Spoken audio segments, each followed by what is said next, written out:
देखकर अंगद की आंखों में वृंदा के लिए प्यार, तुलसी मजबूर हो जाएगी अंगद और वृंदा की शादी कराने के लिए।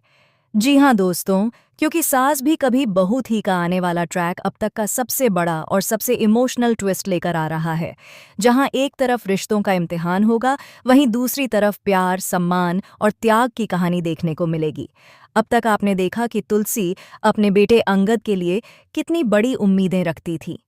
वह चाहती थी कि उसका बेटा अपने पिता मिहिर की तरह जिम्मेदार बने, एक ऐसा इंसान बने जो अपने घर और परिवार की इज्जत बनाए रखे।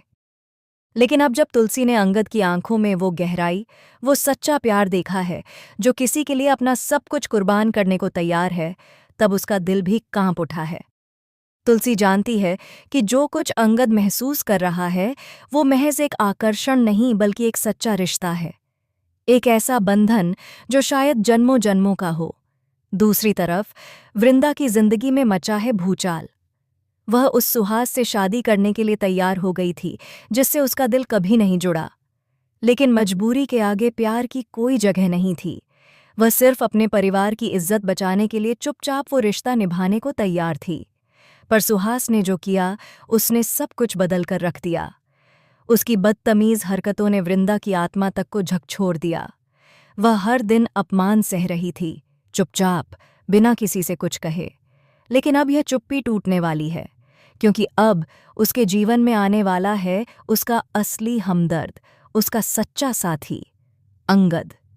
अंगद अब वृंदा की ढाल बन चुका है। जब भी कोई उसे नीचा दिखाने की कोशिश करता है, अंगद सामने खड़ा हो जाता है। वह सुहास को साफ साफ कहता है, अगर एक और बार तूने वृंदा का नाम भी लिया ना, तो इस घर की चौखट पार करने से पहले तेरा घमंड तोड़ दूंगा। उसकी आंखों में उस वक्त जो गुस्सा होता है, वह किसी योद्धा का नहीं बल्कि एक प्रेमी का होता है, जो अपने प्यार की इज्जत के लिए किसी भी हद तक जा सकता है। वहीं दूसरी तरफ तुलसी इस सबको चुपचाप देख रही होती है। वह समझ जाती है कि अब बात सिर्फ एक लड़के और लड़की की नहीं रही, अब बात इज्जत, भावना और दिलों के मिलन की है। वह खुद को रोक नहीं पाती और धीरे से कहती है, अंगद, तुम्हारी शादी होने जा रही है, तुम्हें खुद को संभालना होगा। लेकिन जब तुलसी देखती है कि कैसे अंगद वृंदा की आंखों के आंसू पोंछता है, उसकी रक्षा करता है, उसके लिए दुनिया से लड़ने को तैयार है, तो उसका माँ का दिल भी पिघल जाता है। वहीं कहानी में आता है एक और नया मोड़। सुहास, जो अब बौखला गया है, बदला लेने की ठान लेता है। वह अंगद को फंसाने की कोशिश करता है, वृंदा की इज्जत पर फिर से हमला करता है, लेकिन इस बार वृंदा चुप नहीं रहती। वह सुहास के झूठ को पूरे परिवार के सामने उजागर कर देती है। हर कोई सन्न रह जाता है जब वृंदा बताती है कि सुहास ने कैसे उसके साथ बदतमीजी की, कैसे उसने उसकी जिंदगी को नरक बना दिया। तभी अंगद आगे बढ़कर सबके सामने कहता है, अब यह लड़की अकेली नहीं है, अब मैं इसका साथ दूंगा, चाहे पूरी दुनिया इसके खिलाफ क्यों न हो जाए। यह सुनकर तुलसी की आंखों से आंसू निकल आते हैं। वह जानती है कि अब उसके बेटे ने सच में मर्द होने का मतलब समझ लिया है। अब वह सिर्फ उसका बेटा नहीं बल्कि एक सच्चा इंसान बन चुका है, जो किसी की रक्षा के लिए अपना सब कुछ दांव पर लगा सकता है। धीरे धीरे तुलसी के भीतर चल रही द्वंद्व खत्म होती है। वह मंदिर में जाती है, भगवान के सामने सिर झुकाती है और कहती है, हे भगवान, अगर अंगद का प्यार सच्चा है, अगर वृंदा सच में उसके जीवन की साथी है, तो मुझे शक्ति दीजिए कि मैं इन दोनों को एक होते हुए देख सकूं। और जैसे ही वह यह प्रार्थना करती है, उसी वक्त एक और बड़ा ट्विस्ट आता है। सुहास अपनी हार से पागल होकर शादी के मंडप में बंदूक लेकर आ जाता है।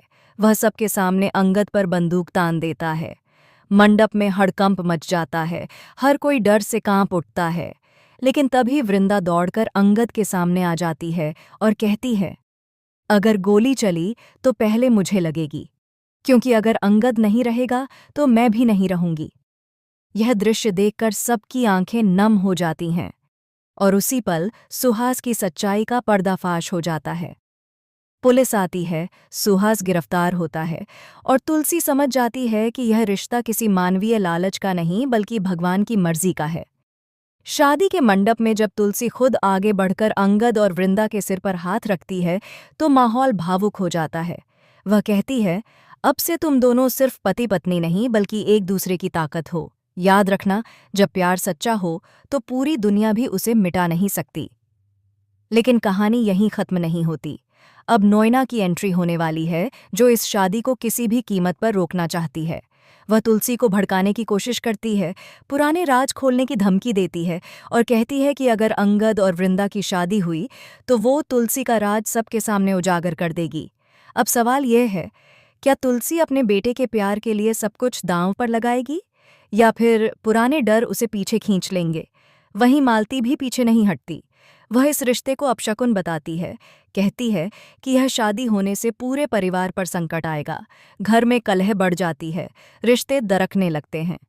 मिहिर बीच में पड़ता है, लेकिन तुलसी के फैसले के आगे वह भी चुप हो जाता है।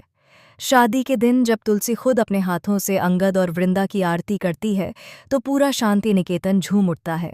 हर कोने में घंटियों की आवाज़ गूंजती है और तुलसी के चेहरे पर संतोष की मुस्कान होती है, क्योंकि आखिरकार उसने अपने बेटे के लिए वो फैसला लिया जो किसी भी माँ के लिए सबसे मुश्किल होता है। वृंदा और अंगद की शादी के बाद कहानी एक नई दिशा ले लेती।